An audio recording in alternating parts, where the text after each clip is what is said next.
Este documental contiene información considerada herética por el régimen político actualmente en vigor. No se trata de un contenido doctrinal o ideológico. De hecho, no hay ideología alguna que sustente la información que podrá ver y escuchar a continuación.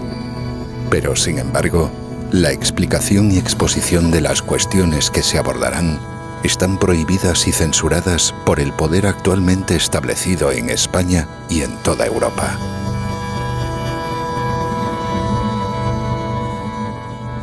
La mayor parte de lo que verá desarrollado se debe principalmente a la obra y descubrimientos de un jurista y pensador repúblico español, uno de los más destacados en toda la historia de España, y entre los mayores de todos los tiempos en todo el mundo, Antonio García Trevijano Forte.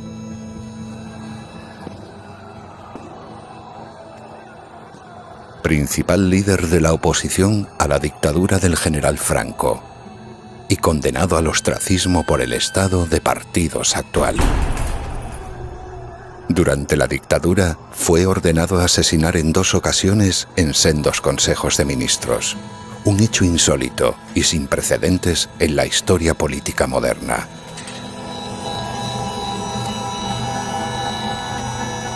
Si hay un hecho inicial que motivó la decisión de elaborar este documental, fue el descubrimiento sorprendente, hace ya algunos años, de que existía en España una persona de la talla y envergadura intelectual del abogado granadino, creador en 1975 de la Junta Democrática, cuya voz estaba silenciada y su conocimiento restringido para la opinión pública española.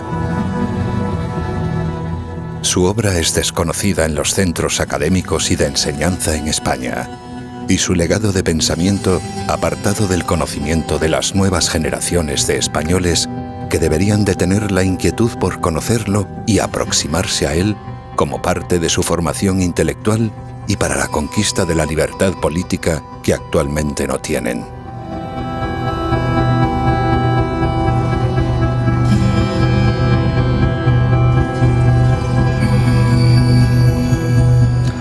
Bueno, yo creo que las encuestas son encuestas y son siempre trabajos interesantes. Hay un dato de la participación y sobre todo animo a que todos y todas vayan a votar. Pero en este momento solo queremos insistir en el llamamiento a la participación. Que decidan con libertad, ojalá la participación. Si había creído hasta ahora que en España había democracia, que había libertad política, en los próximos minutos descubrirá que estaba equivocado. Descubrirá la existencia de la gran mentira que sustenta esa creencia.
La transacción de 1978.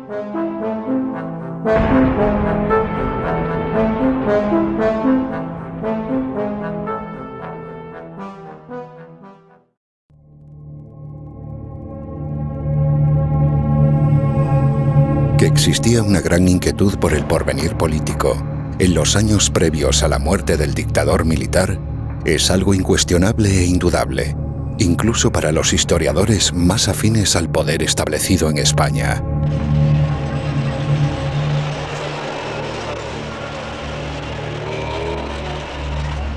Hasta entonces, la servidumbre voluntaria de una jerarquía y el miedo a la política de la mayoría de españoles había permitido que Franco ejerciera su poder absoluto durante 4 décadas sin recibir apenas resistencia.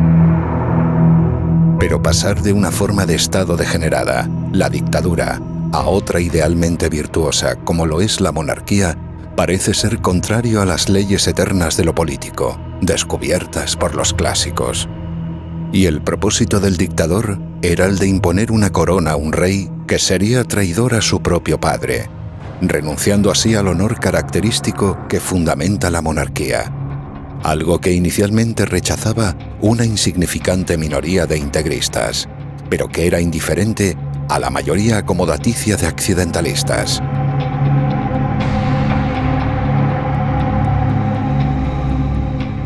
Esta intranquilidad e inquietud afectaba no únicamente a los más cercanos y privilegiados por el jefe del Estado, sino también a todos los principales actores en la reducida oposición clandestina, la que logró sobrevivir a la represión y los fusilamientos. Por eso, a pesar del secretismo y el silencio informativo en los medios de comunicación para las masas, se hacía cada vez más explícita la acción de una oposición civil. Una oposición motivada entonces con la posibilidad de llegar a la forma política de la democracia, la libertad política de todos frente a la ausencia de ella en una dictadura autoritaria. Una oposición verdadera entonces que no formaba parte del Estado y cuyo fracaso final vendría por su pacto con el poder establecido. ¿Usted cree que hay más claridad informativa ahora que antes? Sí, pienso que le permiten decir más cosas. Bueno, yo creo que va en evolución, ¿no? Indudablemente creo que va... En evolución positiva. Sí, sí, por supuesto.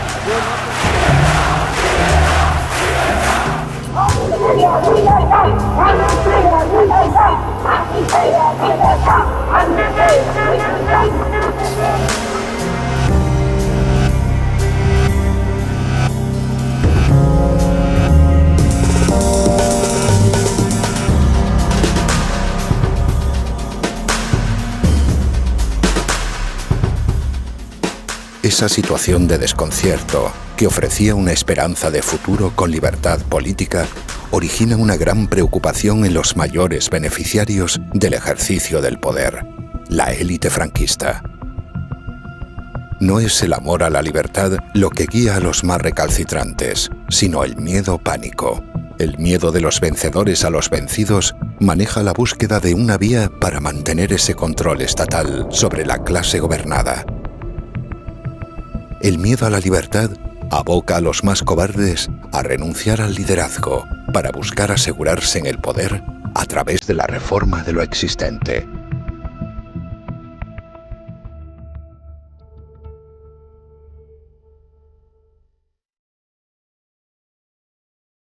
La cobardía es la madre de la crueldad, antiguo proverbio árabe citado por Miquel Montaigne en su obra, capítulo 17 del libro segundo de ensayos.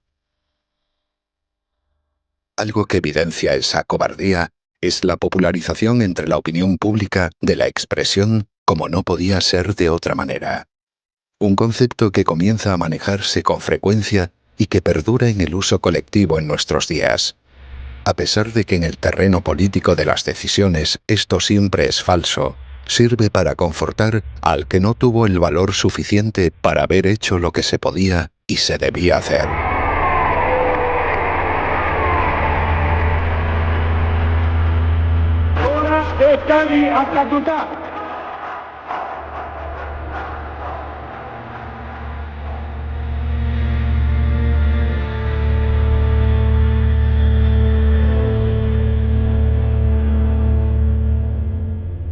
Por este motivo, los herederos del poder obtenido en la victoria de la última guerra civil, en una situación de debilidad política, intuyen la necesidad de incorporar, de algún modo, a las principales fuerzas de oposición que podrían causar una situación incierta en el caso de no ser legalizadas.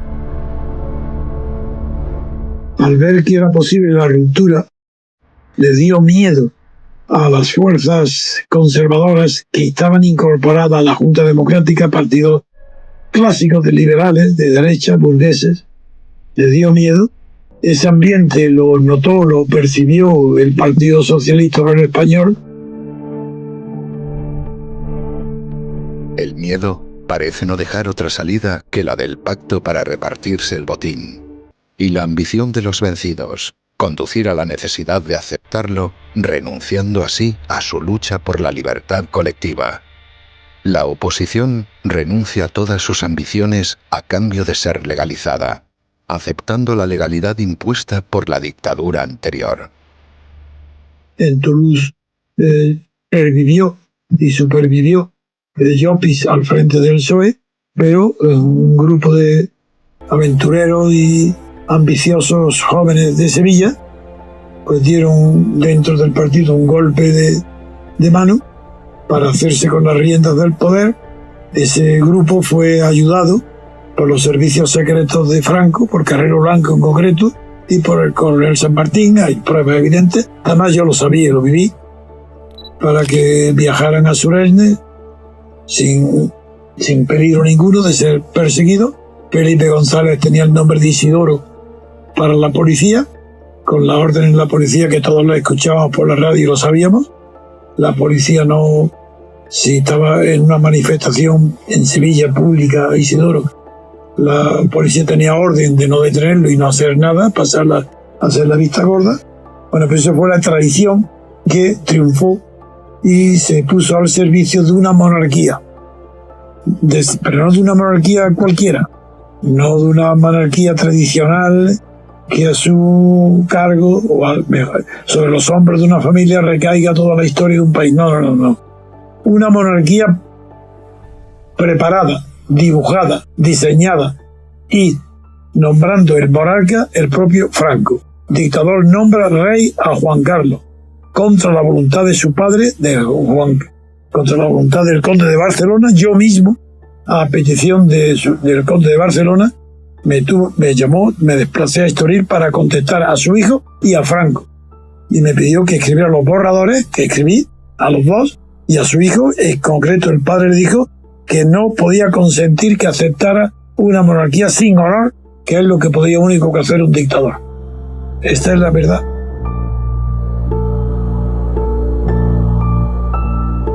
Es en este clima político donde, durante varios años, el prestigioso abogado granadino Antonio García Trevijano desarrolla una incesante actividad. Su propósito es el de agrupar y coordinar toda la acción contraria a la dictadura en una unidad de oposición dirigida por él y que sería conocida como la Platajunta. Acciones que se van desarrollando en su mayor parte de forma clandestina, pero que persiguen el concurso, más o menos consciente, de diversas formaciones políticas, algo que debía culminar en un periodo de libertad constituyente en España que finalmente instituyese la separación de los poderes.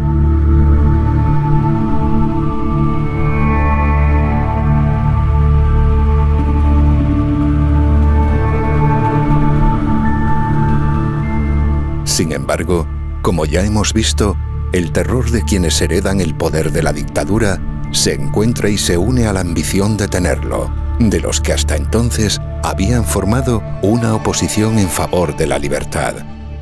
Este pacto entre contrarios unidos por el miedo es lo que se llamó la Transición Española y lo que impidió la democracia y la libertad constituyente de los españoles.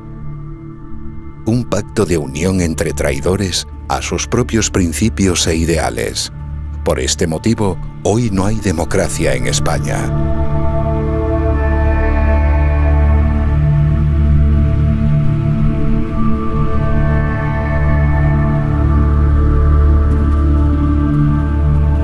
Lo que fue llamado la Transición Española en 1978 fue realmente una transacción. Un pacto para mantener la unidad de poder con la misma división de funciones de la dictadura. Un pacto de reparto del botín y de las empresas públicas. Un pacto que funda una oligarquía de partidos y que impide la democracia. La transacción de 1978 y el texto al que se hizo llamar la Constitución es la causa y el origen de toda la corrupción actual. Existe este grado de corrupción porque no hay democracia en España. El caudillo hizo un balance de los grandes logros conseguidos durante la pasada década, destacando especialmente en el aspecto político la culminación de nuestro ordenamiento constitucional. Todo ha quedado atado y bien atado, dijo, con mi propuesta y la aprobación por las Cortes de la designación como sucesor a título de rey del príncipe don Juan Carlos de Borbón.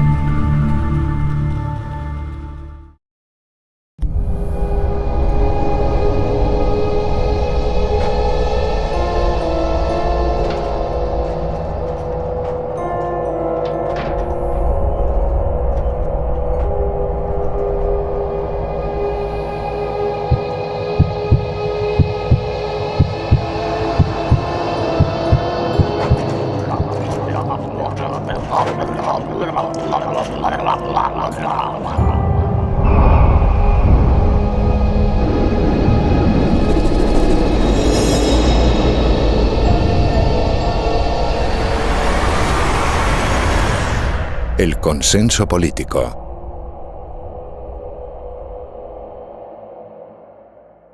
Piden a gritos un consenso en lo laboral, un consenso en lo parlamentario y un consenso en lo institucional. Que mi disposición al diálogo, al acuerdo y al consenso será infinita. La urgencia pensando no en pactos cerrados, sino en la búsqueda de un gran consenso entre todas las formaciones políticas. A partir de ahí, nuestra voluntad ha sido siempre el consenso y el diálogo. En el programa de actividades del Foro Cristianismo y Sociedad tenemos prevista para hoy tratar y debatir el tema sobre la recuperación del consenso como factor necesario para la fundamentación y enriquecimiento de nuestra vida democrática. Y el consenso. El consenso que existe. Gran consenso. Quiere el mayor consenso político. Con consenso.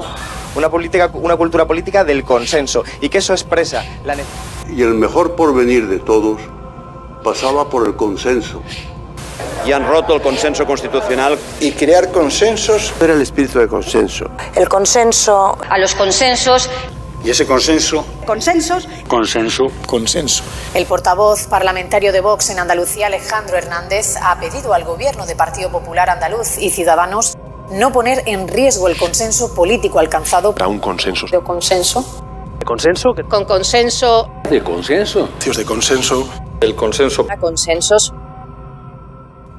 Siendo una evidencia que la libertad solamente es la libertad política, solamente puede ser la libertad colectiva. Sin embargo, a todos se os ha enseñado que se habla de las libertades en plural, libertades individuales, que son los derechos civiles, los derechos personales, la libertad de votar, la libertad de asociarse, la libertad de cambio de residencia, la libertad de mercado. Pero a que nunca se os habla de la libertad de pensar. ¿Había habido alguna vez vosotros qué es eso de la libertad de pensamiento? Nunca. ¿Por qué? Porque no la hay.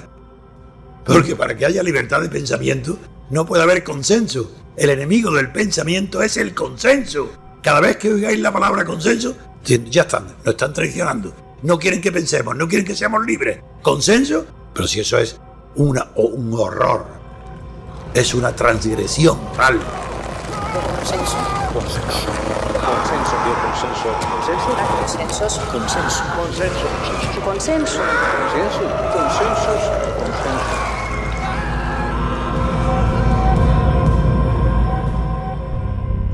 Hoy, la mayoría de las personas, por haber escuchado infinidad de veces repetido el término consenso, han dejado de observarlo con la extrañeza y los reparos pertinentes hacia una palabra que jamás se había aplicado a la política. El consenso, un término medieval, utilizado hasta entonces en el ámbito de lo espiritual y lo eclesiástico, se incorpora a la doctrina política del nuevo régimen de origen franquista en España. La muerte de Franco marca el fin de la dictadura y el inicio del franquismo, el consenso político entre quienes heredan ese poder. De la dictadura de un partido único se pasa a la oligarquía de varios partidos del Estado. Todo lo demás se mantiene exactamente igual. El gobierno que existe en España en el año 2020 obtiene su legitimidad de Franco, de su victoria en la guerra civil, y se ejerce lo mismo que en la dictadura de forma vertical y autoritaria, sin libertad política para la sociedad civil gobernada.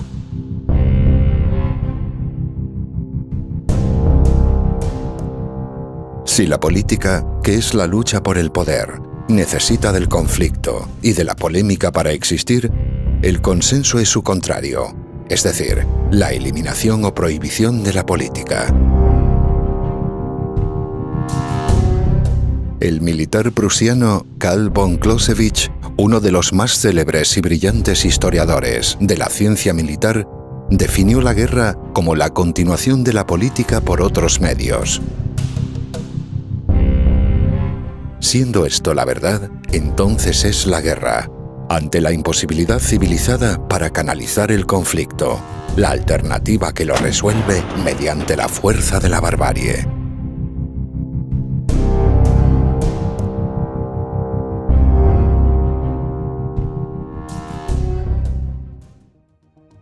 Si la política existe únicamente cuando hay un sistema político de libertades que la permite, la guerra es el fracaso de los regímenes que la impiden. Hoy, a pesar de que las apariencias y la opinión publicada simulen lo contrario, la política no existe como tal en España. No hay lucha por el poder, sino únicamente por la fama y el dinero dentro del Estado en el poder soberano instituido. Es el consenso lo que impide la existencia de la política. No hay política porque no hay libertad. No hay pensamiento porque hay consenso. Y hay consenso porque hay una oligarquía en el poder del Estado. El consenso político indica, como fenómeno característico, la existencia de una oligarquía en el Estado. Hay consenso precisamente porque no hay democracia. Donde hay democracia, no hay nunca consenso, porque es la mayoría la que decide en unas elecciones.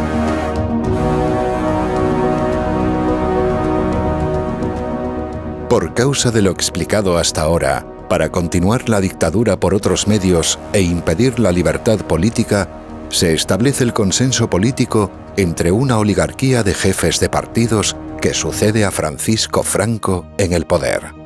Un pacto para repartirse el poder autoritario del Estado que impide la lucha política en España.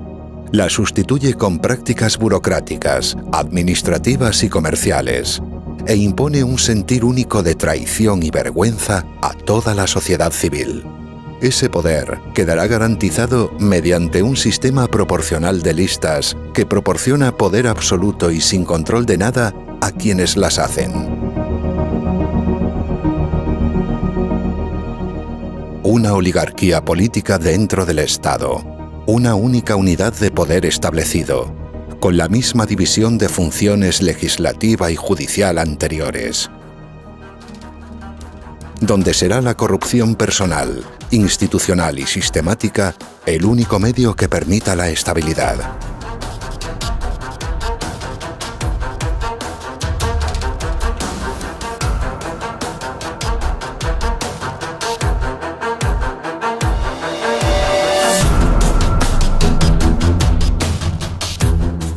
Las empresas públicas administradas por el Estado se reparten entre los oligarcas del consenso y de forma análoga.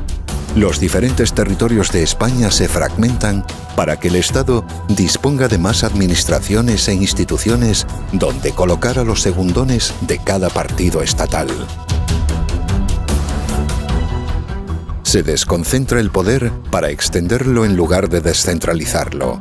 Se aumenta el alcance e injerencia del Estado concebido por Franco mediante la centralización del mismo en unidades territoriales desconcentradas. Un Estado mucho mayor que en la dictadura, centralizado en las autonomías, y cuyo poder estará más desconcentrado, hipotecando así su fracaso en el futuro.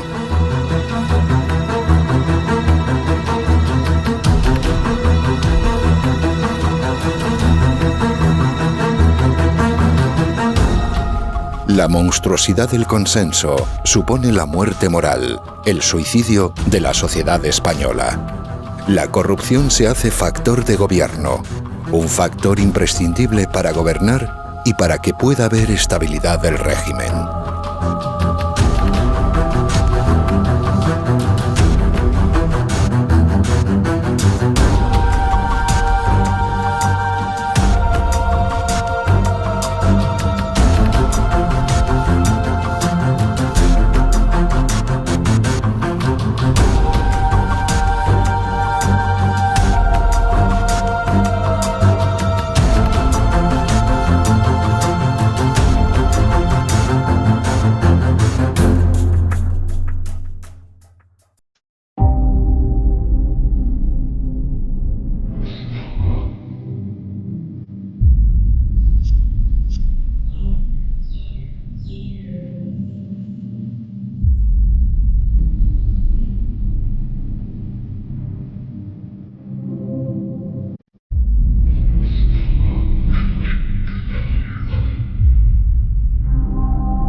Darle un impulso decisivo a la marca España.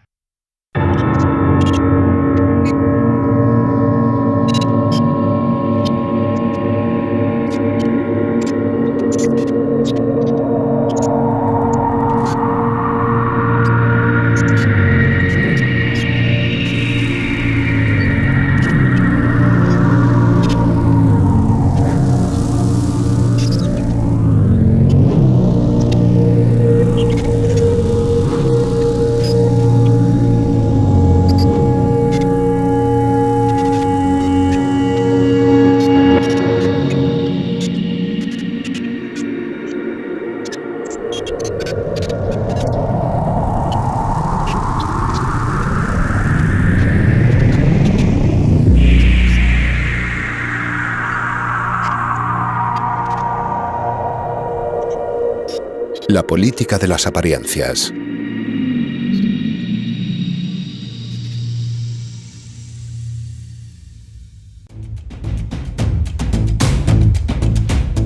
Si la propaganda había logrado ya, en menos de una década, habituar a la opinión pública al consenso político, todos los medios de comunicación escrita y audiovisual debían ocuparse, exclusivamente, de fabricar un juego de apariencias donde los funcionarios políticos de los partidos fuesen los protagonistas.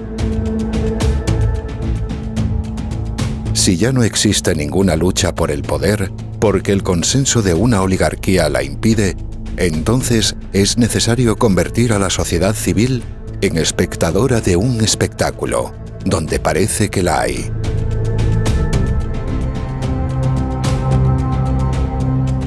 De este modo, todas las tertulias políticas en España se ocupan no del análisis de lo que existe, sino de lo que parece que existe. Lo importante es que parezca que hay democracia y que parezca que hay libertad. Lo que únicamente son derechos otorgados, facultades concedidas desde el poder, se hace aparecer como si fuese la libertad política. Las pequeñas libertades concebidas en plural llevan a renunciar, finalmente, a la autenticidad de la libertad con mayúscula, la fundamental, la libertad política colectiva.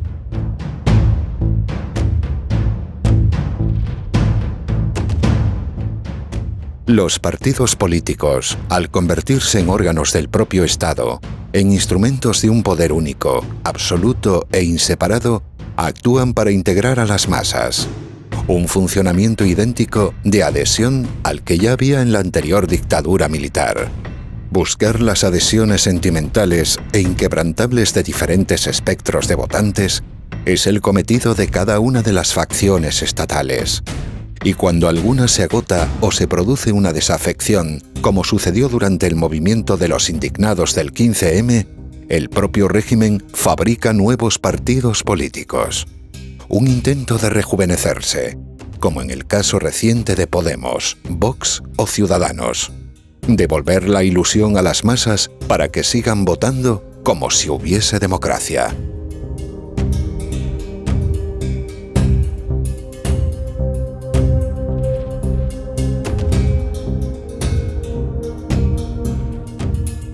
La integración de las masas en el Estado es un concepto heredado de la filosofía idealista alemana que sustenta el fascismo. Es lo que sustituye a la representación política y lo que impide que la haya. Es la apariencia de la representación, la política de la apariencia, la que impide a los españoles ver con claridad la ausencia de la democracia, sentirse identificado en lugar de estar representado. La palabra representación sustituye al término identificación en el vocabulario popular.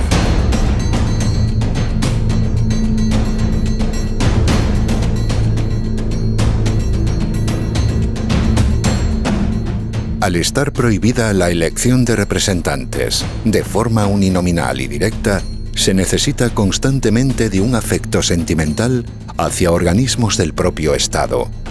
Organismos que tratan de diferenciarse con su estética y mensajes para captar votantes que ratifiquen lo que desde el poder se les oferta. No hay democracia, pero la política de las apariencias produce símbolos y logotipos que facilitan una participación simbólica de los votantes. Parece que los votantes eligen, parece que hay elecciones, y esto mantiene la ficción y un engaño siempre vigente. Se explica al votante que apoya unas ideas, para que así olvide que no elige a las personas y que no hay democracia como forma de gobierno. Con la democracia, hay que decirlo claramente. La democracia española Es la democracia. Y con la democracia. De democracia con mayúsculas. La democracia. Eso sí, todos tenemos un instrumento para solucionar esto, que es la democracia. A la democracia. La libertad y la democracia. Amb democràcia. O la democracia española. La democracia. Que la democràcia. De la democracia. España es una democracia admirable. Pasar de la dictadura a la democracia. Lo que pasa es que yo creo que nos conviene que haya tensión. Yo voy a empezar a partir de este fin de semana a dramatizar un poco. Pero nos conviene mucho. No, la gente... Bueno... La realidad es que lo importante son las personas, no las ideas. Las personas son responsables, las ideas no. En España parece que hay democracia, pero hay un estado de partidos. Parece que hay libertad política, pero hay únicamente unos derechos otorgados. Parece que hay política, pero lo que hay es reparto del dinero.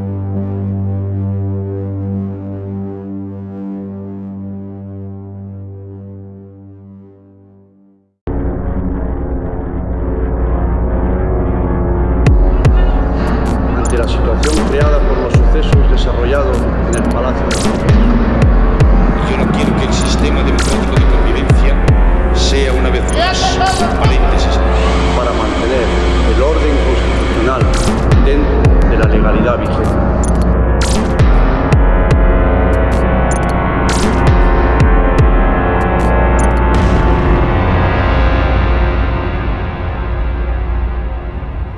El golpe de Estado del 23F.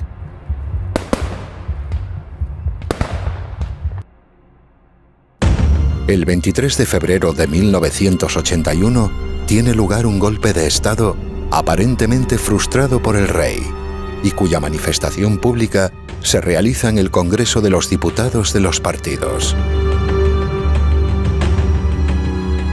Lo que la gran mayoría de españoles desconocen es que ese golpe tiene su inicio días antes y que sirve para destituir al entonces presidente Adolfo Suárez. El autor del mismo es el rey, Juan Carlos de Borbón.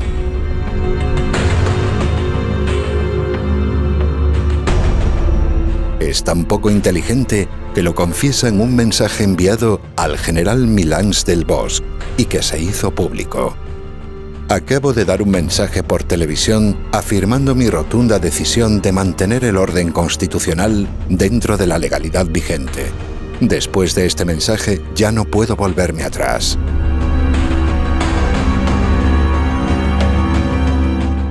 Ningún jefe de partido, ningún diputado, ningún periodista de ningún medio o ninguna persona en España realizó la pregunta pertinente tras esta extraña frase.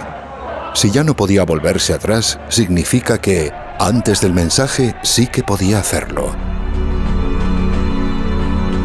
Esta información y la exposición de este hecho ya fue realizada públicamente en el año 1995 a través de las páginas del diario El Mundo. La única persona en toda España que reparó en esta cuestión y que se atrevió a denunciarla públicamente fue Antonio García Trevijano.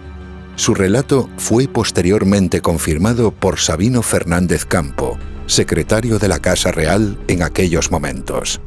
El artículo publicado el 27 de noviembre de ese año dejó la constancia e hizo evidente este hecho que ya forma parte de la historia de nuestra nación. Tampoco preguntó nadie acerca de lo dicho por Adolfo Suárez en su discurso público de dimisión, donde lo evidenciaba muy claramente. Pero como frecuentemente ocurre en la historia, la continuidad de una obra exige un cambio de personas.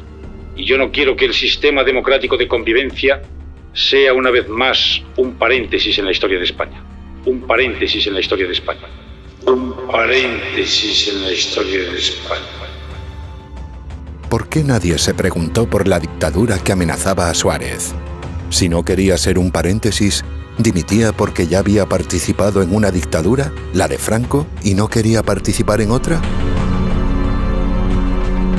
Lo que estuvo planeado y finalmente no pudo llevarse a cabo fue la creación de un gobierno de concentración.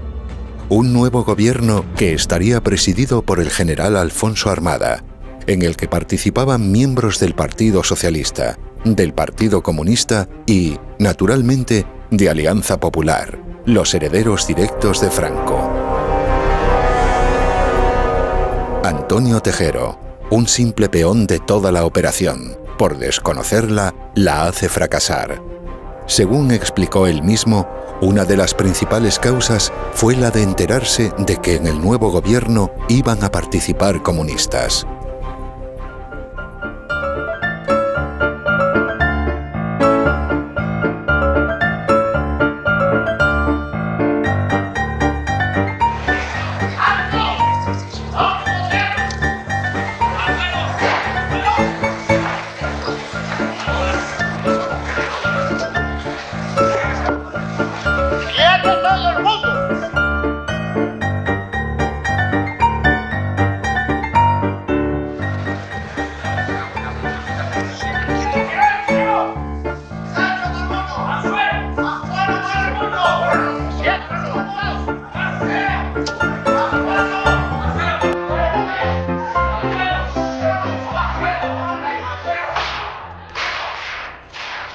Algunos días más tarde, al verse abandonado, acusaría de cobardía y de traición a toda la jerarquía militar española.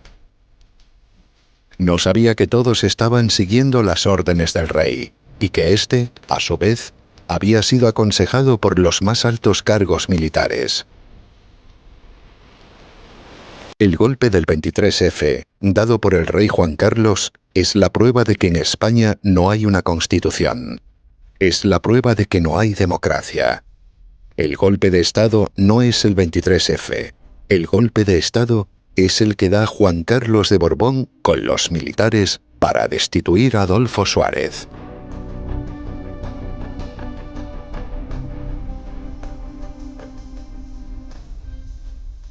Juan Carlos de Borbón, cómplice de los militares, es la evidencia clara de una acción que hubiese sido anticonstitucional si en España hubiese habido una constitución.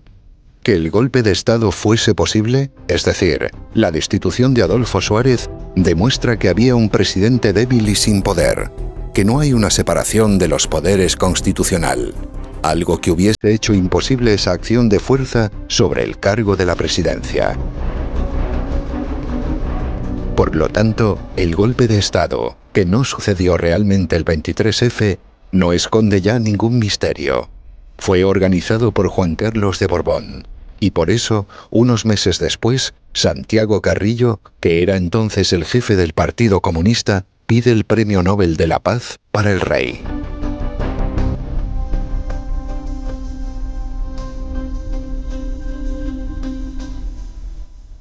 Hoy, como resulta evidente, todos los partidos políticos lo siguen silenciando, y se oculta este hecho en la historia de España. Una prueba más de que en España no hay democracia.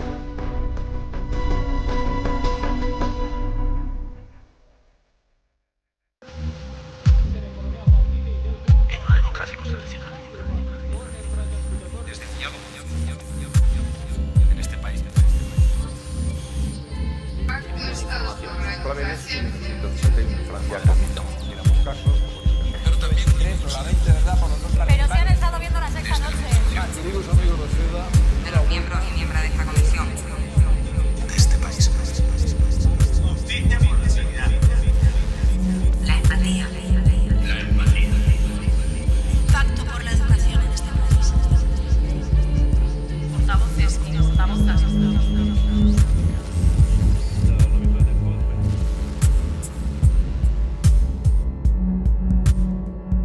La deformación del idioma.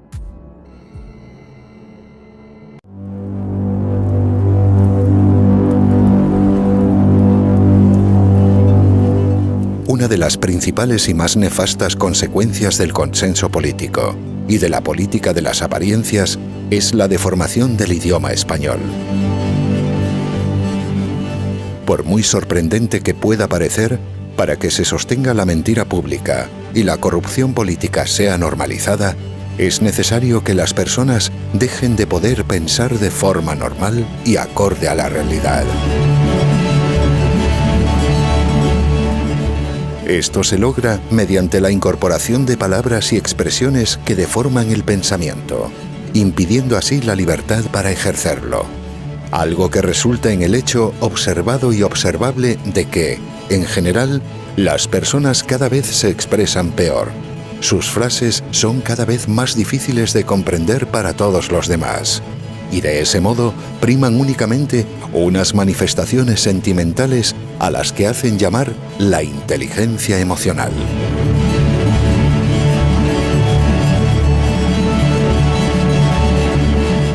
La inteligencia emocional sirve fundamentalmente para engañar y manipular, mientras que la inteligencia normal contribuye a conectar hechos distantes de la realidad.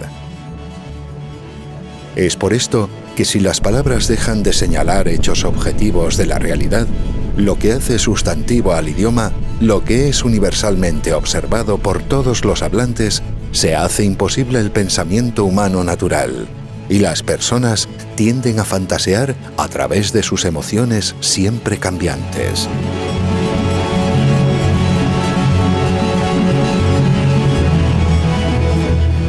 Ejemplos de deformaciones del idioma los podemos encontrar en los siguientes términos y expresiones. La palabra políticas en plural en lugar de la palabra política singular. La palabra política ya expresa una síntesis y una pluralidad, una práctica humana que es única como concepto y diversa en su forma de expresarse. Al utilizarse incorrectamente este término en plural, Parece que existe una diversidad cuando lo único que hay son diferentes medidas administrativas de una única política estatal.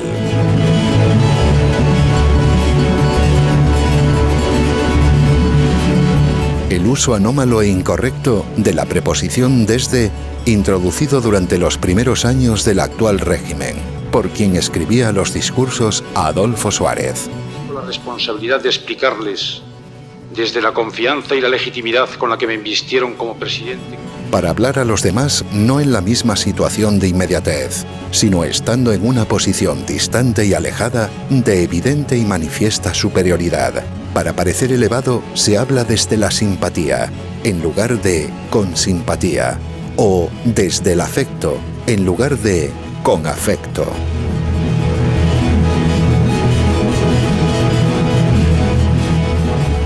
La confusión constante del término tolerancia, y que sustituye, hace desaparecer y desplaza al de respeto.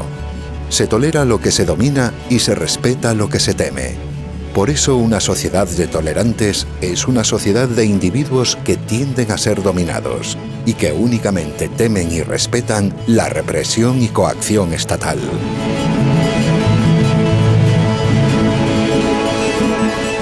La expresión este país, y que se utiliza de forma compulsiva para evitar decir España o la nación española. La nación que es España se trata de eliminar del pensamiento para que el término nación tenga implicaciones tribales y regionales propias de los hombres primitivos y las civilizaciones incipientes.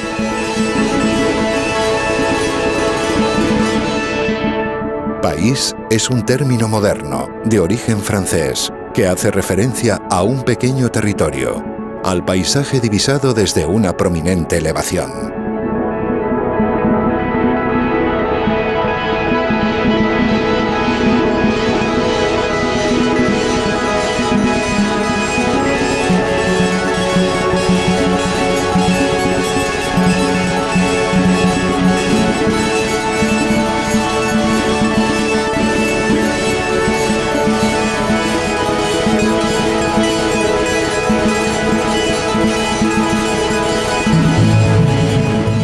Educación pública en lugar de enseñanza pública, lo cual hace que se vea como algo normal. Expresiones aberrantes y monstruosas como pacto de Estado por la educación. Si el Estado educa, lo hará necesariamente para el vasallaje, sustituyendo así esa ocupación que naturalmente corresponde a la familia y al entorno social cercano e inmediato.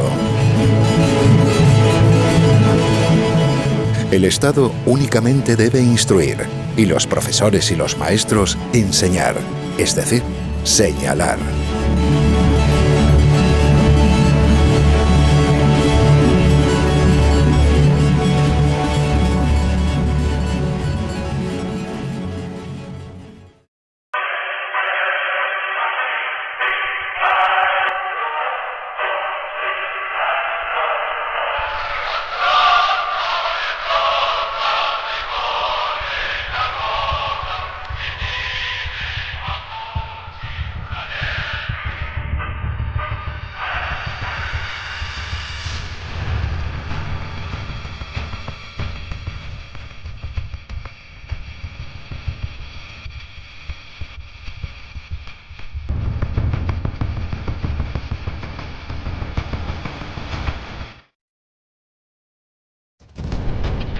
La propaganda.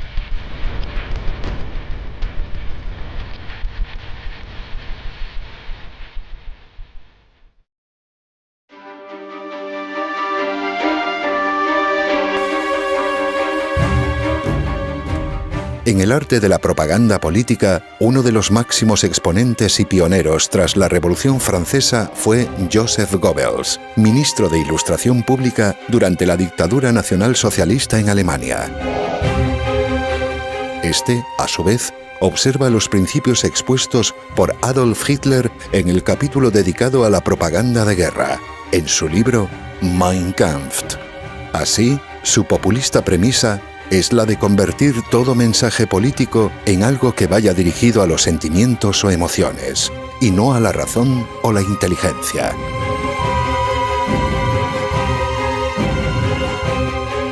Esta es la parte esencial de esta forma de actuar del poder establecido a través de todos los medios de comunicación de masas a su alcance.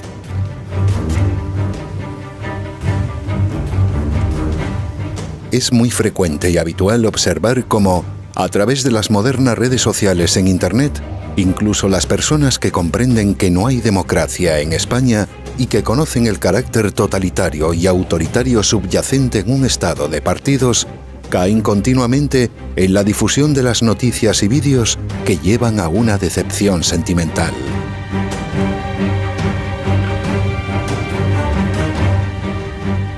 Estos sentimientos mueven al incauto e indignado a votar lo que percibe como menos malo. La propia ambición por encontrar una opción política con la que sentirse emocionalmente vinculado lleva a olvidar la realidad visible y existente para terminar aceptando por hastío el dogma político imperante. La adhesión sentimental se confunde con la ausencia de representación política. No hay representación o acción política, pero hay un sentimiento emocional que vincula a los consumidores de la propaganda.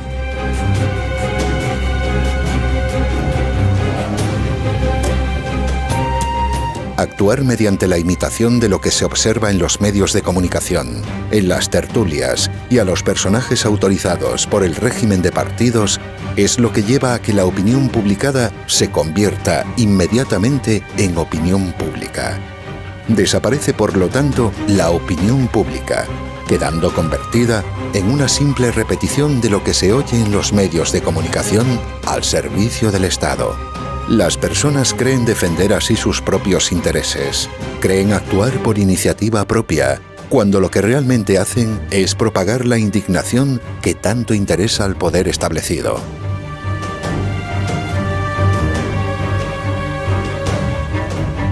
Mientras reine la indignación entre la sociedad civil, es prácticamente imposible una acción de verdadera oposición al poder único estatal en manos de los partidos políticos.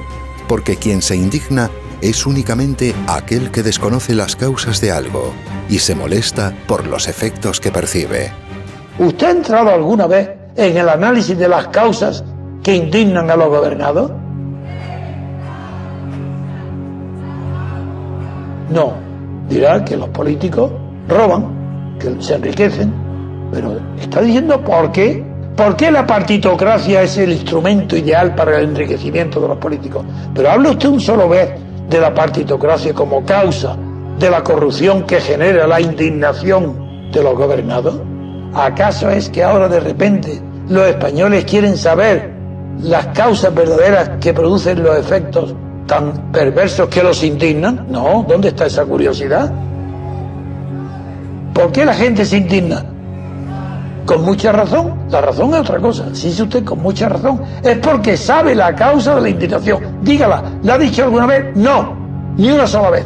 Un indignado jamás sirve para una acción política de oposición, porque será fácilmente manejable a través del control de sus demandas y peticiones, realizando concesiones y otorgando. Es quien tiene el poder de otorgar el que se reserva la capacidad de retirar lo otorgado a su única conveniencia. Se concede desde el poder y se demanda con la indignación en la servidumbre voluntaria de los votantes.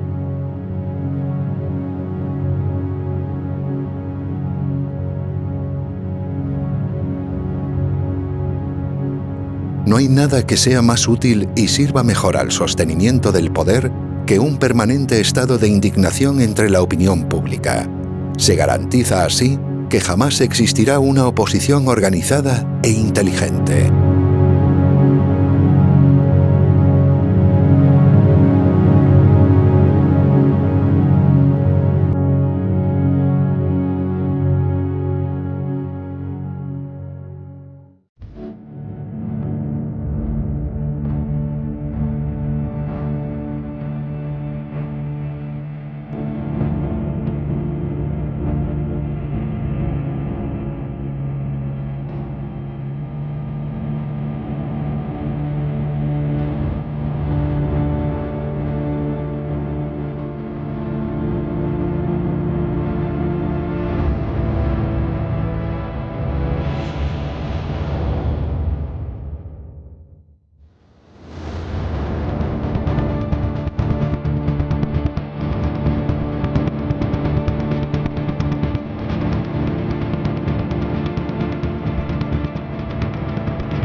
partidos políticos.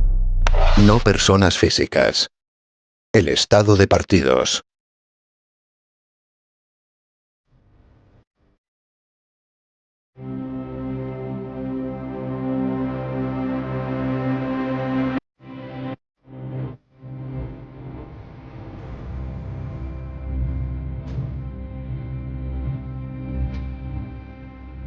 El nacimiento de una nueva forma de gobierno que se conoce como Estado de partidos y el sistema proporcional de la República de Weimar encuentra en Gerald Leibhold, jurisconsulto alemán que fue presidente del Tribunal de Bonn, uno de sus máximos exponentes y defensores.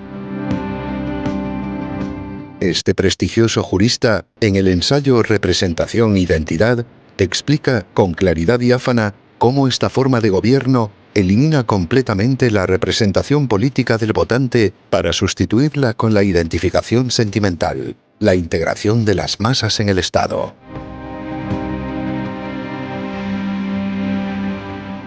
La integración de las masas, la identificación de los gobernados con los gobernantes y la consecución de un Estado total, un Estado legislador, es algo que forma parte de la doctrina europea del fascismo y constituye su mayor logro histórico en todo el continente. Estas tesis vencedoras son las que se incorporan finalmente a la socialdemocracia perdedora después de la Segunda Guerra Mundial.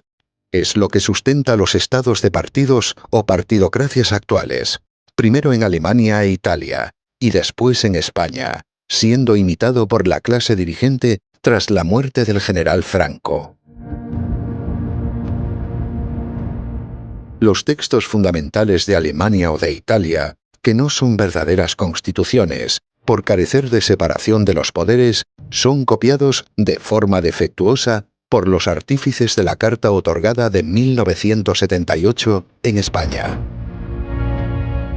Un texto redactado secretamente tras la muerte del dictador, jurídicamente impracticable o inaplicable, técnicamente deficiente, pero que sirve, sin embargo, al establecimiento de una oligarquía dentro del Estado.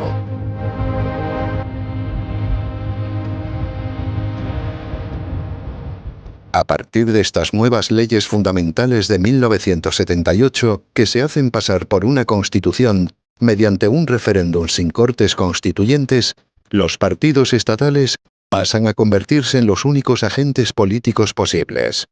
Esto significa que ya no es el individuo, la persona física y real, quien tiene la capacidad para operar en la vida política pública, sino que únicamente pueden hacerlo corporaciones o personas jurídicas orgánicamente constituidas por el propio poder establecido.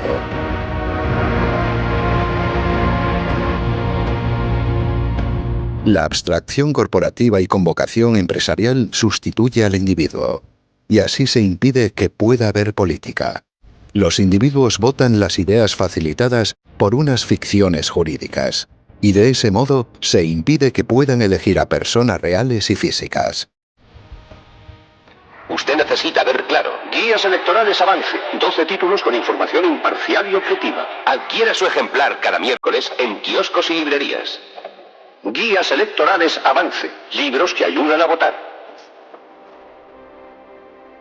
Personas jurídicas, los partidos, sometidos por la ley de hierro de sus respectivos jefes y cúpulas, que mediante una eficiente estructura vertical, los dominan.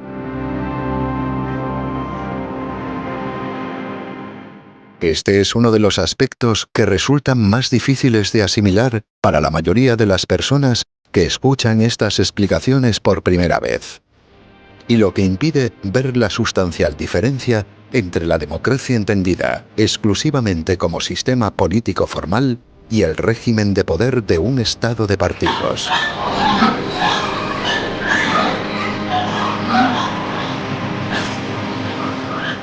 Por esto, se suele creer, por desconocimiento e irreflexión, que basta cambiar a los individuos que integran esos partidos del Estado, hacer que sean personas honestas y honradas, para solucionar un problema político que causa constantemente degeneración y corrupción. Quienes lo piensan o explican desconocen que no existe un sistema político, porque lo que hay en su lugar es un régimen de poder, vertical y autoritario, como sucede igualmente en una dictadura.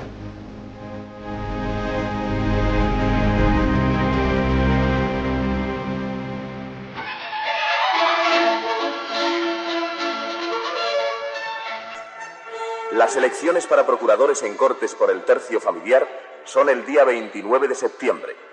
Elige a tu representante.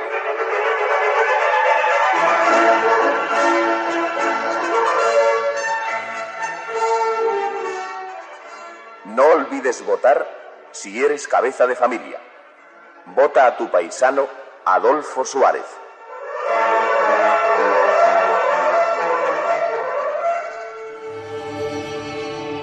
La corrupción no es causada por la degeneración puntual de los individuos, sino por la propia forma política que se establece por consenso.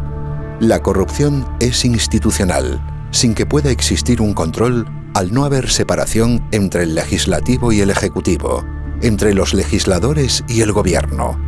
Si no hay separación de los poderes, únicamente la corrupción moral de todos los pactos políticos entre partidos sostiene al Estado. La corrupción moral y económica se hace factor de gobierno.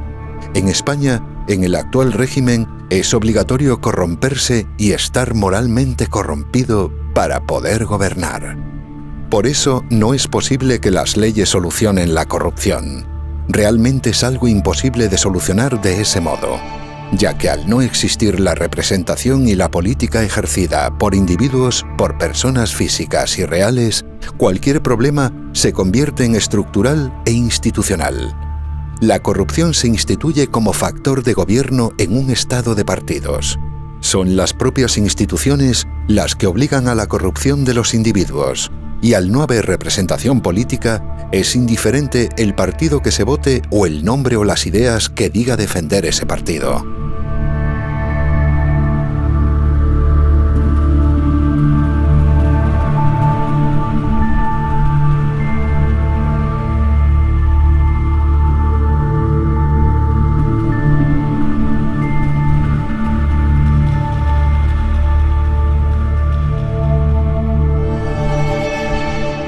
En España hay una partidocracia, porque el poder lo tienen los partidos políticos y más concretamente las cúpulas de esos partidos, y no lo tiene por lo tanto el cuerpo de votantes, desposeídos de su condición de electores. Hay votaciones a partidos, pero no existen elecciones representativas. No hay una elección de representantes. Se vota a órganos estatales, pero no se elige jamás a gobernantes. Bueno, vamos a ver. Esto es fácil. Son 2 votaciones, para el Congreso y para el Senado. La papeleta para elegir a los diputados del Congreso, que es la blanca, en su sobre blanco. Esta es la que yo elijo. Aquí no tengo que escribir nada. Yo creo que para explicar las razones de la división quizá hay que partir de una premisa esencial.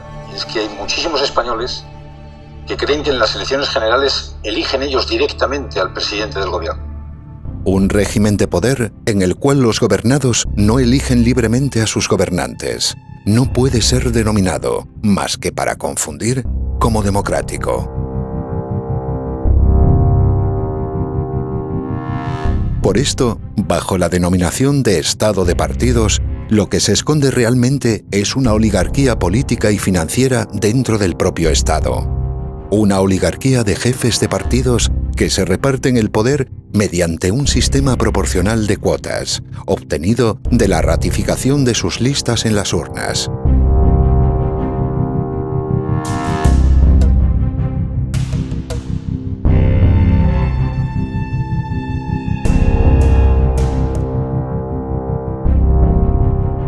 Si la legitimidad de origen de todos los partidos políticos es únicamente la que obtienen de Franco, en su ejercicio la toman de la servidumbre voluntaria de quienes acuden a votar.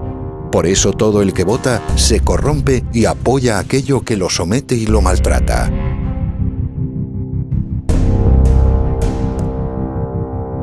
En un estado de partidos no existe una lucha por el poder de los individuos, puesto que todos los partidos ya están en el poder, ya son parte orgánica del Estado que los financia y los mantiene.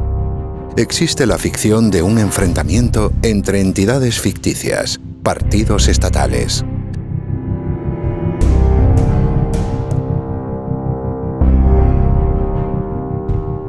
Y al desaparecer esa lucha verdadera por el poder, lo que existe es una disputa dentro del Estado por obtener el dinero y la fama, el prestigio social que fabrica, artificialmente, la propia maquinaria burocrática y propagandística.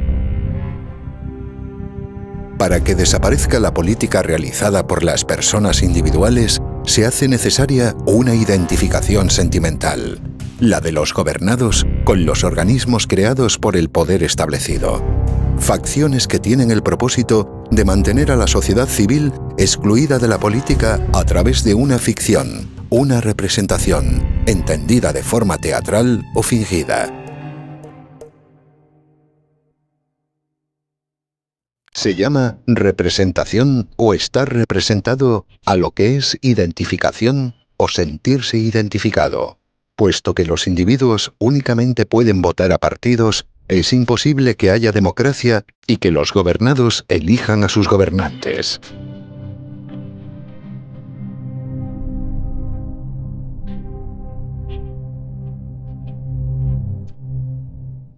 Si recordamos lo explicado anteriormente en el capítulo de la propaganda al respecto de la importancia de la ficción sentimental, veremos ahora cómo el populismo y la demagogia son la consecuencia lógica en la degeneración de la partidocracia. El estado de partidos o partidocracia no es una degeneración de la democracia, es una forma de gobierno distinta, con distintos mecanismos y cuya principal característica es la corrupción.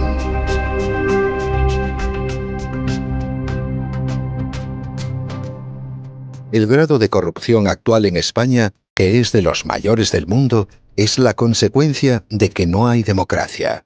Si la hubiese, sería imposible la corrupción institucional. Que la peor de todas las corrupciones de dinero, de financiación a los partidos o a la corrupción política, es la que se hace en nombre de los partidos para financiarlos. Porque la financiación de un partido político con dinero ilegal, mediante corrupción, es el peor de todos los delitos de corrupción política. Porque además del delito de corrupción y de aprovechamiento se produce un nuevo delito que es fraude electoral. Porque ha entrado en liza de manera desleal con sus competidores, entrando con un dinero que los otros no tienen. Por tanto, si como tiene un doble delito, pues es más grave que ninguno. No solamente eso, está en mis libros, he dedicado centenares de páginas con datos históricos, sociológicos, internacionales. Es decir, la corrupción en el estado de partidos es sistémica. No se puede gobernar sin corrupción. La corrupción en España es un factor de gobierno. Si no hubiera corrupción, España no se podía haber gobernado. La Constitución dura 30 años porque no se cumple. Si se cumpliera la Constitución, no podría funcionar nadie ni nada. Empecemos con un ejemplo sencillo. La Constitución prohíbe el mandato imperativo. Bueno, está por ver una sola ley en los 34 años que haya sido aprobada sin mandato imperativo de los partidos o del partido dominante, que hasta se vota por los pies, por el compañero ausente. Es decir, eso, según el derecho, esas leyes son absolutamente nulas, radicalmente nulas, no anulables, que es distinto, sino nulas de pleno derecho, porque han sido evidentemente dictadas bajo la orden imperativa del jefe o el aparato del partido. Y los diputados no tienen libertad de conciencia ninguno, y lo reconocen. Te lo pongo como ejemplo, es que no hay un solo párrafo de la Constitución que se cumpla. ¿A quién representan los políticos? A los partidos. ¿A quién representa el Parlamento? A los partidos. ¿A quién se representan los partidos? A ellos mismos. Pero el elector no está representado. La sociedad civil no está representada. El gobernado no está representado. Primer requisito, falta. En cambio, en Inglaterra, que tampoco es democracia, pero es un régimen parlamentario liberal, sí se cumple el requisito representativo. En Francia, que es casi una democracia, sí se cumple el sistema representativo. En Italia y en España, 0. No es que sea un poco aproximado, 0 sobre 0. no representa a los electores y a los políticos.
La democracia formal o representativa.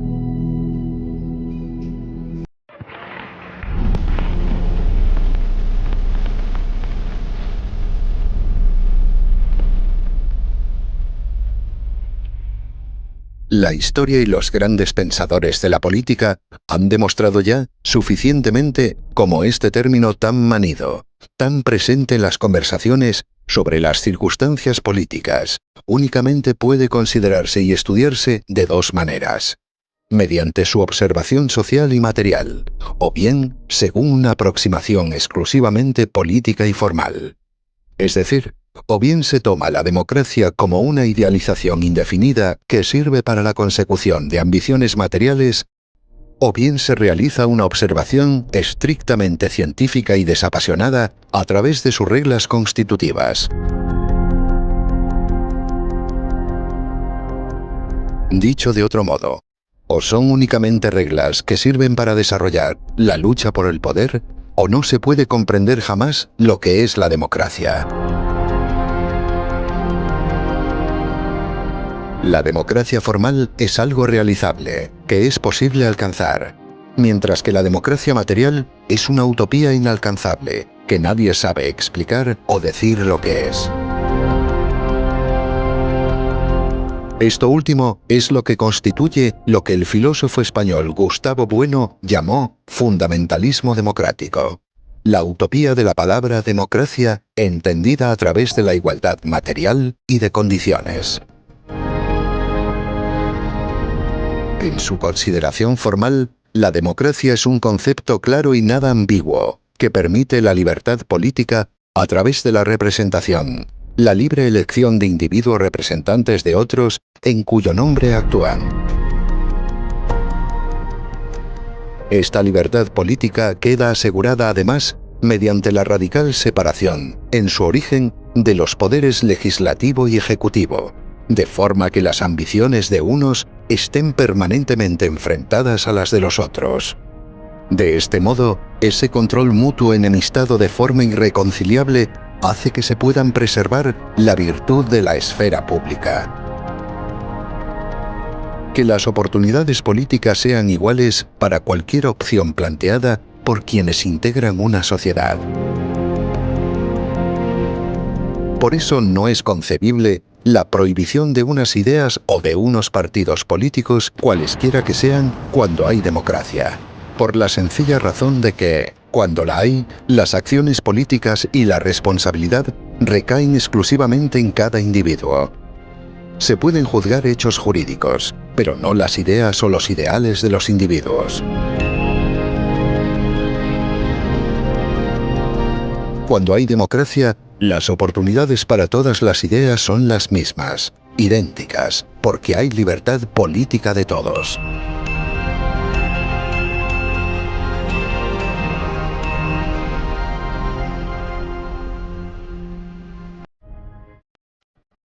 La distinción de la democracia, entendida únicamente como sistema reglado y normativo para constituir el poder, es algo que, en la historia, ya se encuentra expresado con anterioridad. Han sido varios los grandes pensadores, aunque con un análisis insuficiente y el desconocimiento del fundamento de la libertad política colectiva, los que iniciaron la distinción entre la democracia formal y la democracia social. Filósofos como el profesor abulense de Harvard, Jorge Santayana, o Norberto Bobbio, jurista y filósofo italiano. Este último, sin embargo, a pesar de sus acertadas consideraciones jurídicas, finalmente apoyó la dictadura fascista en Italia. Puesto que la democracia, según su consideración formal, tal y como se expone en la obra Teoría pura de la democracia de Antonio García Trevijano, únicamente existe cuando hay representación política, vamos a ver ahora en qué consiste la representación según su origen jurídico y político. En el siglo XIV, el filósofo, pensador y teólogo Marsilio de Padua, autor de la importante obra Defensor Pacis, incorpora el concepto de la representación como función jurídica, al derecho romano que tradicionalmente desconocía este principio. Aplicado en su origen a las congregaciones eclesiales, permite obrar, mediante un poder dado, a los que no están presentes, es decir, estando ausentes, ante terceros. Piense ahora en un poder notarial. Mediante este documento se apodera a una persona para actuar en una cuestión concreta, ante un tercero en donde el poder dante, el que apodera, estará ausente. Esto mismo, que forma parte del mundo jurídico, opera igual en el mundo político. Unos electores apoderan a un representante para que actúe en su nombre en un lugar, la Cámara Legislativa, donde ellos no estarán presentes. Un ejemplo conocido de representación es el de un procurador de los tribunales que permite, en el ámbito jurídico, que un encausado se haga presente ante un tribunal estando físicamente ausente. En el mundo político, cuyos principios provienen del derecho, funciona exactamente igual. El descubrimiento para fundar la ciencia política que hace el jurista y pensador Antonio García Trevijano es el de la unidad mínima de poder, algo que él mismo denomina mónada electoral.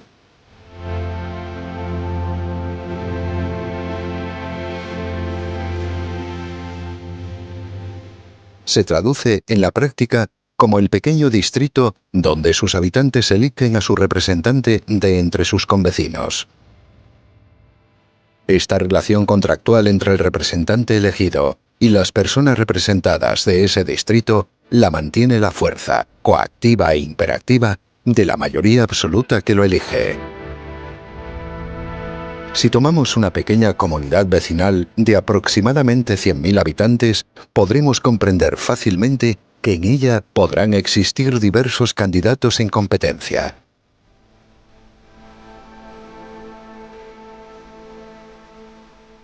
Cada uno de esos candidatos precisará únicamente de un aval de 1000 firmas para poder presentarse y ser elegible.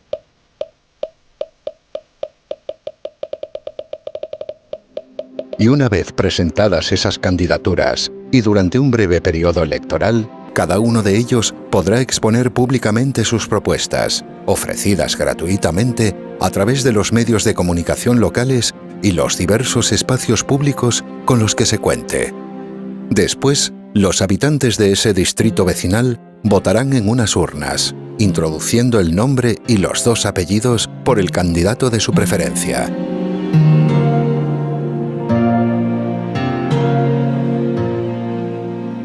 Si en una primera votación ninguno de ellos alcanzase la mayoría absoluta, se realizará una segunda vuelta entre los 2 más votados, para que, finalmente, uno de ellos sea el elegido para representar a todo el distrito en la Cámara Nacional.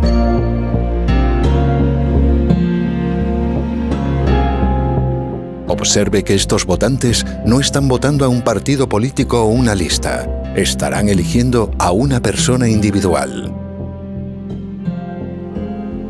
Este representante electo se convierte así en el diputado que tomará parte en la acción legislativa de un parlamento donde se discutirán y aprobarán las leyes que alcancen el apoyo mayoritario. Puesto que cada diputado se debe únicamente a los representados de su distrito y no a un jefe de partido o jerarquía superior, será difícil aprobar cualquier ley, y eso será muy bueno, puesto que únicamente aquellas que respondan a un interés mayoritario adquirirán la fuerza suficiente como para ser promulgadas.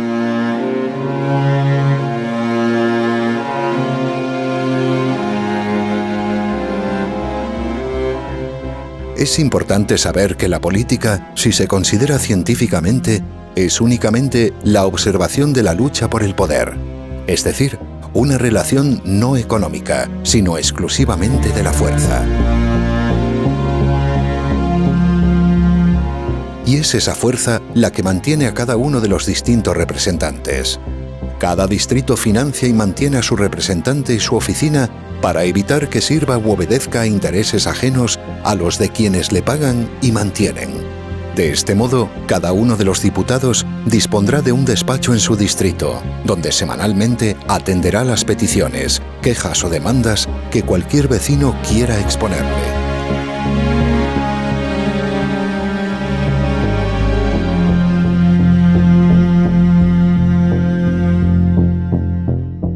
No es un diputado de partido estatal, sino un representante de una pequeña comunidad vecinal.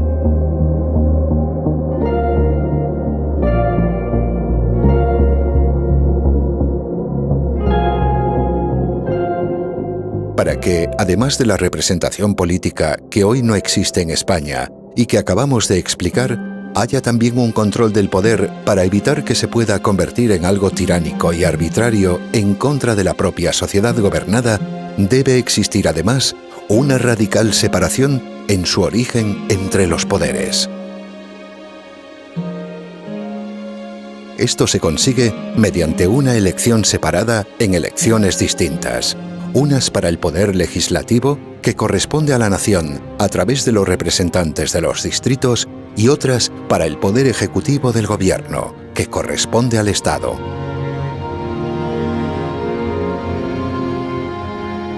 Finalmente, para que haya, además de separación de poderes, independencia judicial, otras en las que únicamente participa el mundo jurídico servirán para elegir el gobierno de los jueces. Para elegir al presidente del gobierno, que será quien tenga bajo su mando a todas las fuerzas armadas y de orden público, así como todo el aparato de la administración del Estado, se procede exactamente del mismo modo que para elegir a cualquier diputado, con la única diferencia de que se hará en un distrito nacional único y en el que, por mayoría absoluta y a doble vuelta si fuese necesario, será determinado.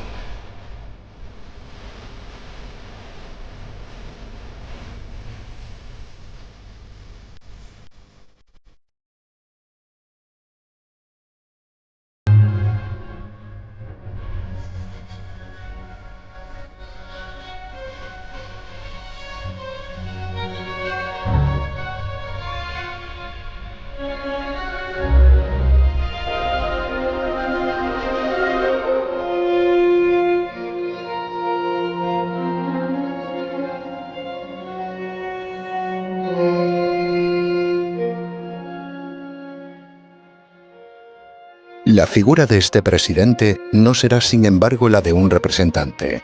No puede representar al Estado en el interior de España, donde está siempre presente, sino que verá limitada su representación hacia el exterior de nuestras fronteras.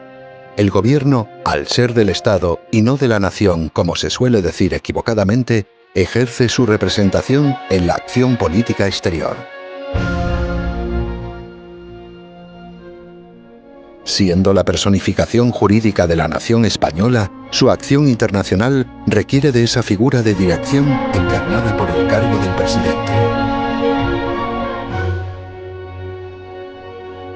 Finalmente, y para completar la exposición de lo que es la democracia como reglas constitutivas de un sistema político, cabe destacar también otra de las grandes aportaciones para la ciencia política creada por el jurista Antonio García Trevijano y que hace desaparecer por obsoleto el concepto de soberanía.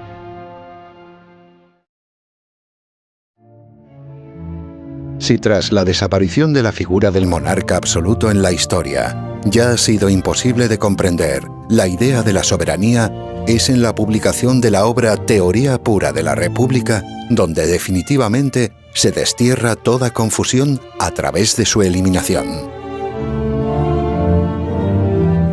La fórmula es tan elegante y simple como bella por su sencillez. Basta que cualquiera de los dos poderes políticos quiera disolver al otro para que lo haga, a condición únicamente de que al hacerlo se disuelva también él mismo.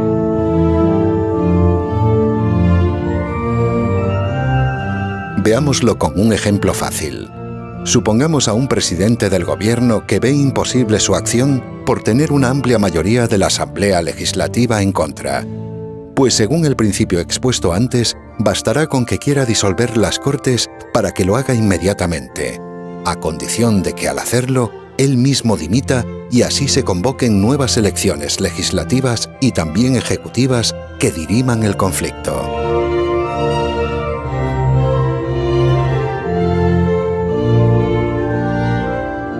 ¿Qué sucede si es al contrario? Si una mayoría de diputados quiere destituir al presidente por cualquier motivo. Pues exactamente lo mismo. Podrán hacerlo en cualquier momento, siempre que después sean convocadas nuevas elecciones legislativas y presidenciales.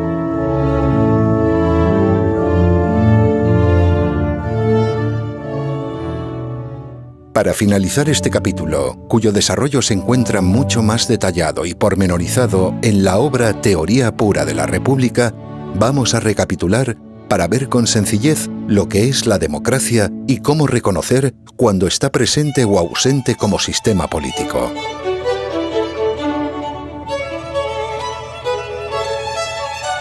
Debe existir representación del elector, es decir, la elección libre, uninominal y directa de cada uno de los representantes en pequeños distritos, cuyo mandato es imperativo y irrevocable por los propios electores. Debe existir un control y limitación al poder a través de su separación radical en origen, unas elecciones para un cuerpo legislativo y otras distintas donde entre todos los electores se elige por mayoría absoluta a la persona que ocupará el cargo de presidente del gobierno del Estado.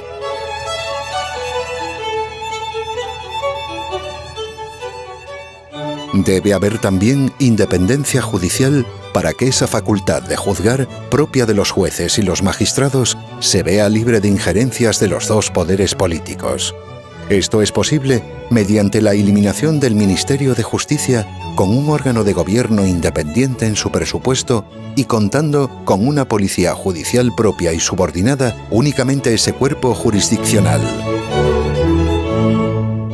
El presidente de ese órgano de la justicia con unidad jurisdiccional es elegido por todos los que lo integran, es decir, abogados, procuradores, jueces, magistrados, secretarios judiciales, catedráticos de Derecho, etc.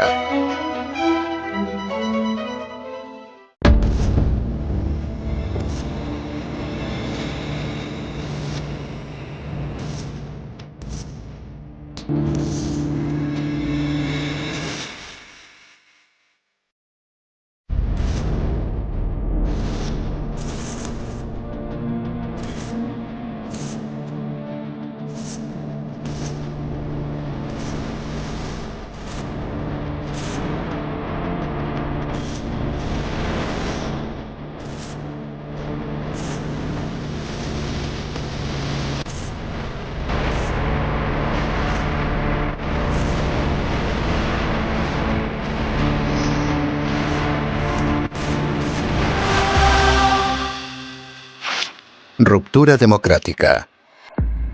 La abstención.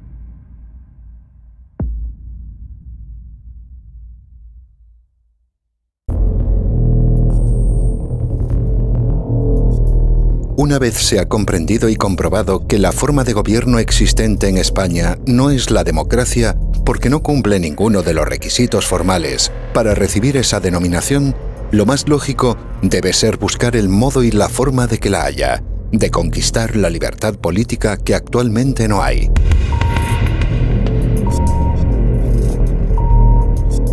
La confusión entre la libertad política y los derechos que sean o no concedidos, la confusión entre los derechos y la libertad, que es el motor que los alimenta, y del derecho y la ley, es lo que causa la ceguera de los votantes, que terminan indignándose contra la propia causa que apoyan en las urnas.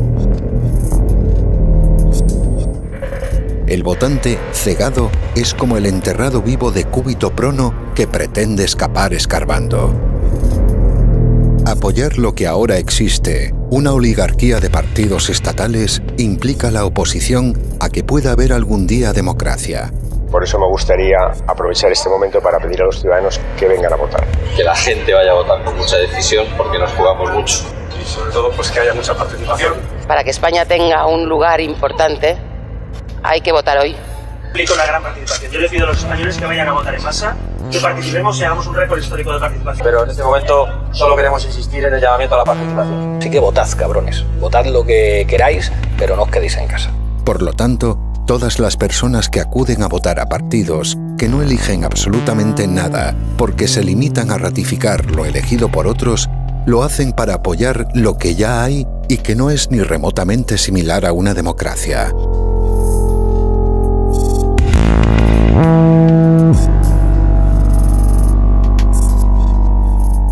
Se vota a quienes ya ocupan el poder en las instituciones, a quienes ya tienen el poder por formar parte de unos partidos que son del Estado. El que vota lo hace exclusivamente en favor de lo que ya está establecido, algo que es radicalmente opuesto a la libertad política de todos los españoles. Votan hoy lo mismo que se votaba durante la dictadura militar de Franco, para legitimar lo que hay. Votan para que no haya democracia. Puesto que, como es sabido y lo demuestran diversos estudios académicos, la mayor causa de corrupción moral y económica es la no separación de los poderes, es un hecho probado que, en un estado de partidos, el consenso político se sostiene únicamente gracias a ella. Susan Rose Ackerman, profesora de la Universidad de Yale, demostró en 1996 fehacientemente y de forma científica este aspecto. La corrupción caracteriza y define a la forma política de un estado de partidos. Por eso, votar en un estado de partidos a cualquier partido político es legitimar y apoyar la corrupción de todo lo público. Esto hace que todo votante actual, aunque ni siquiera sea plenamente consciente de ello, esté apoyando la corrupción. Y consecuentemente, y se aleguen los pretextos que se quieran alegar, cuanto peor sea la situación política o más grande el peligro, menos aún hay que votar. Objetivamente, y sea cual sea el interés particular de cualquier individuo en España, cuanto más se vote, será todavía peor.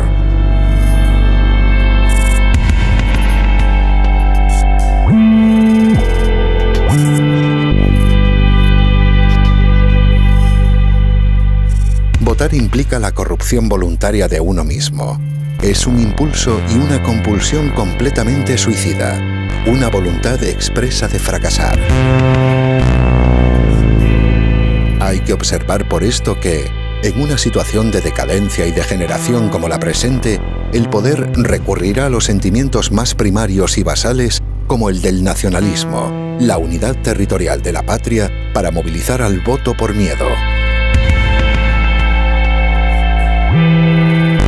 Y del mismo modo, otras amenazas sociales, como las del paro o la inmigración, que siempre sirven al populismo y a la demagogia, servirán igualmente para infundir temor y hacer creer así a los gobernados, a los súbditos españoles, que votar, aún sin libertad y sin democracia, es la solución. La realidad es que toda la corrupción que hay sería imposible si hubiese democracia.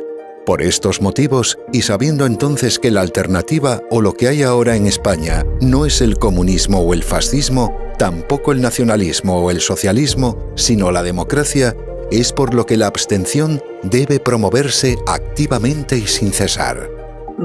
La abstención es un fenómeno. Abstención ante las votaciones o las elecciones de los cargos políticos, de los representantes. Eso es un fenómeno muy antiguo. No hay elección que no ha ido acompañada del fenómeno abstención. Pero hay dos tipos de abstención que la prensa ni los medios de comunicación no distinguen. Se le llama abstención a todo el que no vota, el que no acude.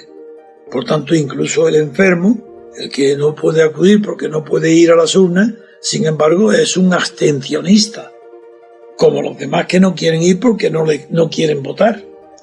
Entonces he tenido yo que crear un término nuevo que no existía antes de mí en la terminología política, que es el término abstencionario, para distinguir entre abstencionista, que es el que no vota por razones técnicas, por razones de salud o porque no cree así, que no vota por falta de interés en la política, del abstencionario, que es aquel que no vota sabiendo muy bien por qué lo hace. Lo hace para producir un efecto negativo sobre las elecciones, para condenarlas, decir eso no es procedimiento, así no vamos, yo eso no lo rechazo. Y entonces, en lugar de ser un abstencionista, esa persona que sabe lo que está haciendo se llama abstencionario. La abstención es la actuación consciente y en conciencia de cualquier persona que ya no se indigna, sino que comprende las causas políticas de lo que observa y por eso se moviliza contra ellas. Actuar para resolver el problema causado por la falta de libertad. No votar hoy para hacerlo en el futuro, cuando la forma de gobierno sea la democracia representativa. Pues la política es moral. Y por tanto las personas que esperan mi palabra es una necesidad moral, aunque el contenido de la medicina que puedo darle es intelectual. Sin embargo, la enfermedad, la angustia que tienen es de orden moral, porque en España hay que estar enfermo moralmente para poder soportar la vida política en España desde que Franco murió. En cambio se soportaba la vida con Franco, bien, porque había esperanza de que el franquismo terminaría con Franco, aunque era previsible que hubiera una continuación del franquismo por otros medios, pero en fin, no era probable que estando tantos represaliados como el Partido Comunista y los sindicatos obreros, habiendo tantos represalias, era muy difícil que se pudiera renovar el franquismo con la ayuda de los represaliados. Así era imposible que yo me imaginara que Santiago Carrillo y los demás comunistas aceptaran la monarquía de Juan Carlos, aceptaran formar parte directamente del Estado, ser pagados por el Estado y traicionar a su clase, por supuesto, a la clase obrera, pero lo que es mucho más grave, traicionar a la sociedad y a toda la vida del Partido Comunista desde que se inició. Eso sí, me engañó a mí, lo que me engañó no fue Santiago Carrillo, me engañó el comunismo. No porque yo fuera comunista de ninguna manera, sino porque pensaba que ellos no iban jamás a renunciar a la ruptura pacífica del franquismo, que es por lo que yo fundé la Junta Democrática y la Plata Junta. Vamos a ver. ¿Usted cree que ahora hay menos esperanza? Eso sin duda ninguna. Es que ahora hay muy pocas. Con Franco había la esperanza de que al morir Franco llegara o pudiera llegar o pudiera ser conquistada por el pueblo la libertad política. Ahora las esperanzas son poquísimas, pero poquísimas. Esa esperanza surge de que no haya voz, de que no haya Rosa Díaz, de que no haya estúpidos reformistas que se creen que es lo que hay, que creen que este sistema es reformable con unas minorías, que se inventen ese cuento chino otra vez de que el bipartidismo quiere la abstención, que por eso hacen campañas electorales de bajo nivel, de baja abstención. Eso no es verdad. Esto es mentira. Además, es que hay un argumento contra el que no se puede luchar. Y que el que luche contra ese argumento, lo digo ahora, es un sinvergüenza. ¿Cómo se puede participar en un fraude electoral? ¿Acaso el que vota es representado? Quiero decir, ¿acaso el voto permite ser representado por el elegido? No. Entonces es un fraude. Pero ¿cómo las listas de partido, el que vota, vota a listas de partido? No tiene representante ninguno. No hay nadie que represente al votante, nadie. Y el partido, a la lista de partido, eso es irreemplazable. Cada partido tiene un bolsón de votos en su bolsillo. Antes de hacer la sigla, el Partido Socialista a la derecha del PP, de Franco, de Fraga, da igual. Tienen 10 millones, 9 millones. Hagan Robin, Martin, hagan lo que quieran, tendrán sus votos. Y eso, fraude, es intolerable. Tanto aquel que vota a este sistema no tiene vergüenza. Y o mejor dicho, el interés en que su ideología triunfe de derecha o de izquierda es superior a su vergüenza. Si están más interesados en que ganen su ideología que en que gane la vergüenza de la moralidad pública.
Filosofía para la acción constituyente.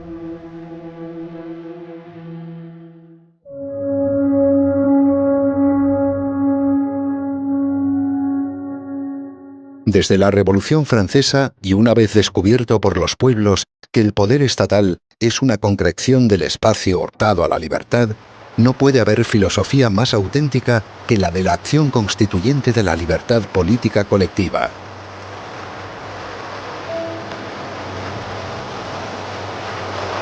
No hay filosofía de la acción en lo constituido, lo utópico o lo meramente ideal.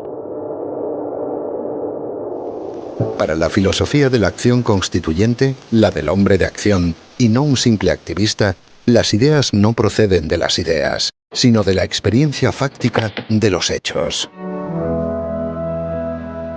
Por eso, en la acción encaminada a la libertad constituyente, no se debe cometer el error de la filosofía de los ideales o de las idealidades, sino procurar su éxito en la elaboración de unas reglas políticas realistas que permitan y garanticen la libertad de todos.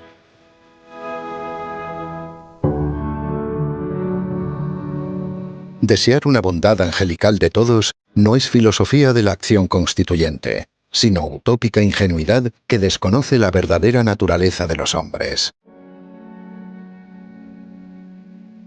Concebir la democracia como lo que únicamente es una forma política, un conjunto de reglas que permiten la lucha por el poder, lleva a eliminar todo el contenido material o social que forma parte de la acción ideológica que crea las leyes. Una constitución no son leyes, no prefigura un modelo social o de sociedad, sino únicamente unas reglas que permiten la representación política, que garantizan los derechos fundamentales y establecen la separación de los poderes para su control.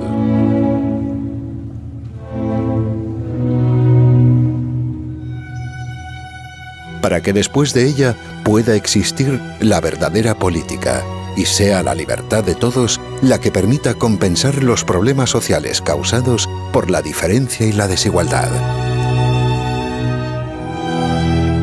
La democracia por sí misma no resuelve ningún pleito, problema o conflicto, sino que lo que hace es garantizar la libertad para encontrar las soluciones. No es la igualdad lo que sostiene la democracia, porque la igualdad material no existe en la naturaleza. La igualdad no es alcanzable en la realidad, pero sí la libertad. La igualdad en la libertad de cada uno, que es algo realizable, alcanzable y por lo tanto posible. Por eso, la filosofía para la acción constituyente debe ser realista en su concepción de la naturaleza humana y dirigida a la consecución de unas instituciones inteligentes que con sabiduría enfrenten unas ambiciones a otras.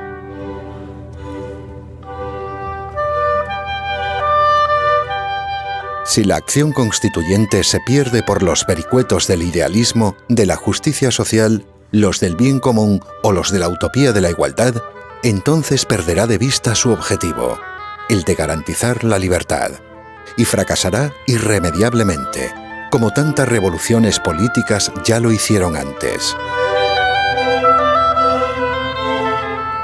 Por eso se debe desterrar la ambición de la soberanía, concepto necesariamente opuesto a la propia libertad, para que sea la libertad y no la soberanía la que constituya un sistema político.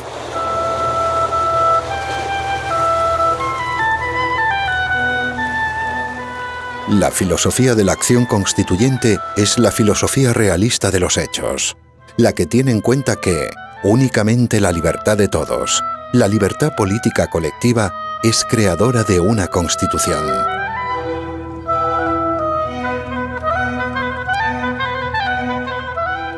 Por eso, comprender lo explicado en este documental de forma resumida implica necesariamente la práctica de la abstención activa. Implica la oposición radical a cualquier régimen político que impida la libertad fundadora del derecho y las constituciones. Y la práctica filosófica de una acción de ruptura democrática.